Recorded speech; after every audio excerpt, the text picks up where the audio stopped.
కృష్ణా గోదావరి జలాల పంపిణీ మరియు ప్రాజెక్టుల నిర్వహణపై తెలంగాణ సీఎం రేవంత్ రెడ్డిపై మాజీ మంత్రి బీఆర్ఎస్ సీనియర్ నేత సింగిరెడ్డి నిరంజన్ రెడ్డి తీవ్రస్థాయిలో ధ్వజమెత్తారు. తెలంగాణ ప్రజల కంటే ఆంధ్రప్రదేశ్ వాళ్ళకి ముఖ్యమంత్రి రేవంత్ రెడ్డిపై ఎక్కువ నమ్మకం ఉందంటూ ఆయన చేసిన వ్యాఖ్యలు రాష్ట్ర రాజకీయాలు తీవ్ర దుమారం రేపుతున్నాయి. ఎల్నినో ప్రభావం ఉందంటూ తెలంగాణలో వరి వేయవద్దని చెప్తున్న ప్రభుత్వం పొరుగున ఉన్న ఆంధ్రప్రదేశ్ లో వరి సాగు ఎలా జరుగుతుందో సమాధానం చెప్పాలని నిరంజన్ రెడ్డి ప్రశ్నించారు.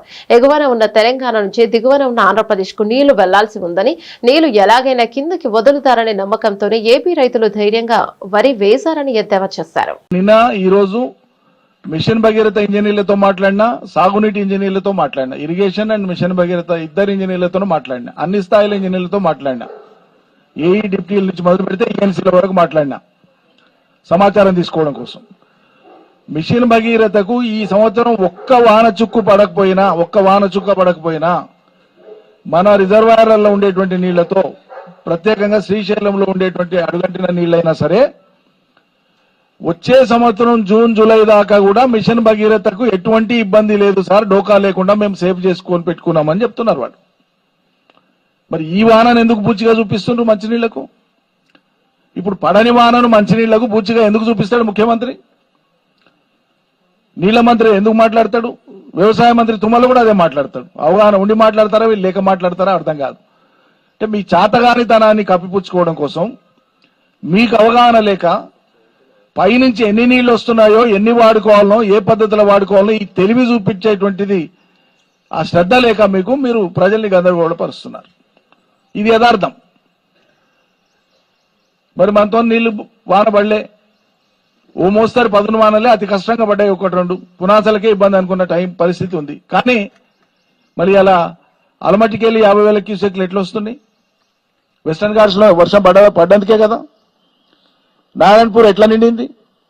నారాయణపూర్ నిండి కిందికి మనకు తెలంగాణకు జూరాలకు నీళ్లు ఎట్లా వస్తున్నాయి? అలా నిన్నటికే 40,000 క్యూసెక్లు వస్తున్నాయి జూరాలకి.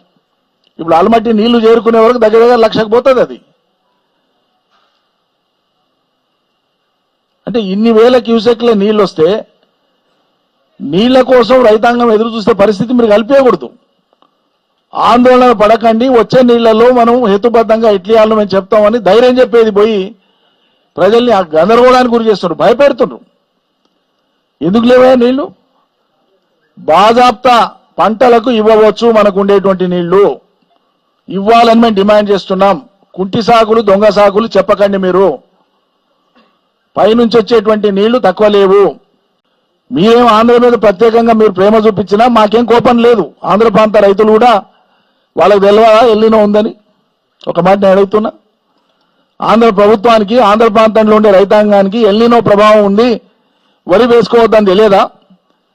మరి అలా ఆంధ్ర ప్రాంతంలో కృష్ణా డెల్టాలో కానీ, గోదావరి డెల్టాలో కానీ నారుమళ్లు ఎందుకు పోసినారు రైతులు? ఎందుకు పోస్తున్నారు? తెలంగాణ మంత్రులు జవాబు చెప్పండి. ఎల్లినో ప్రభావమే ఉంటే వరే వేసుకోవద్దనేది అయితే మరి నీ తర్వాత కిందికి పోవాలి కదా నీళ్లు. కింద ఉన్నోడేమో చాలా ఆరాంగా, నమ్మకంగా నాకు ఎట్లా వస్తాయి నీళ్ళని వాడు నార్మల్ పోసుకొని తయారవుతున్నాడు. ఎందుకు? తెలివిలేకనా? అంటే వాళ్ళకి తెలుసు తుంగభద్రకి వెళ్ళి వస్తాయి, శ్రీశైలానికి వస్తాయి, నాగార్జున సాగర్కి వస్తాయి, మాకు నీళ్ళకి ఇబ్బంది లేదు, ఎటుకైనా వస్తాయని తెలుసు. ఏమైనా ఇబ్బంది అయినా మా రేవంత్ రెడ్డి ఉన్నాడా ఎట్లా ఇడుస్తాడని వాళ్ళకి నమ్మకం. ఆంధ్ర వాళ్ళకు, తెలంగాణ వాళ్ళకంటే ఆంధ్ర ప్రజలకు ఎక్కువ నమ్మకం కుదిరింది ఇవాళ రేవంత్ రెడ్డి మీద, ఈ సర్కారు మీద. ఏమైనా అనిపించాలి కదా వీళ్ళ కొద్దిగన్నా. అరే నీళ్లు వస్తున్నాయో బరబరా వస్తున్నా, ఒక్కనాడు లేట్ అయితే ఒక టీఎంసీ కోల్పోతాం మనం. 4 దినాలు కోల్పోతే 4 టీఎంసీలు పోయినాయి మనకి. 4 టీఎంసీలు అంటే 40,000 ఎకరాలకు నీళ్ళు వస్తాయి. అవి నువ్వు ఇట్లా కళ్ళు మూసుకొని తెరిచే లోపల పోతాయి నీళ్లు. ఈ సోగి లేకపోతే ఎట్లా? అందుకోసమే కేఎల్ఐ కింద మేము నిన్న మాట్లాడినప్పుడేమో అసలే స్టార్ట్ చేయం సార్ అన్నారు.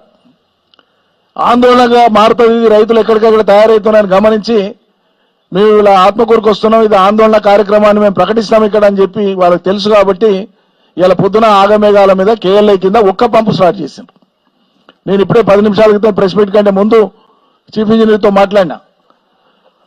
ఒక పంపు అయితే స్టార్ట్ అయింది సార్. పార్థసారథి గారు చీఫ్ ఇంజనీర్ అక్కడ కేఎల్ఐకి, నాగర్ కర్నూలు జిల్లాకు వస్తుంది. ఒక పంపు స్టార్ట్ చేసినాం సార్, మిగతాయి కూడా స్టార్ట్ చేస్తామనేటువంటి మాట ఆయన అన్నాడు. ఈ ఇంజనీర్లకు ఉండేటువంటి ఆ ప్రేమ, ఇంజనీర్లకు ఉండేటువంటి ఆ దయా రైతాంగం మీద మీకు మంత్రులకు ఎమ్మెల్యేలకు లేకపోతే ఎట్లా నాకు అర్థం కాదు.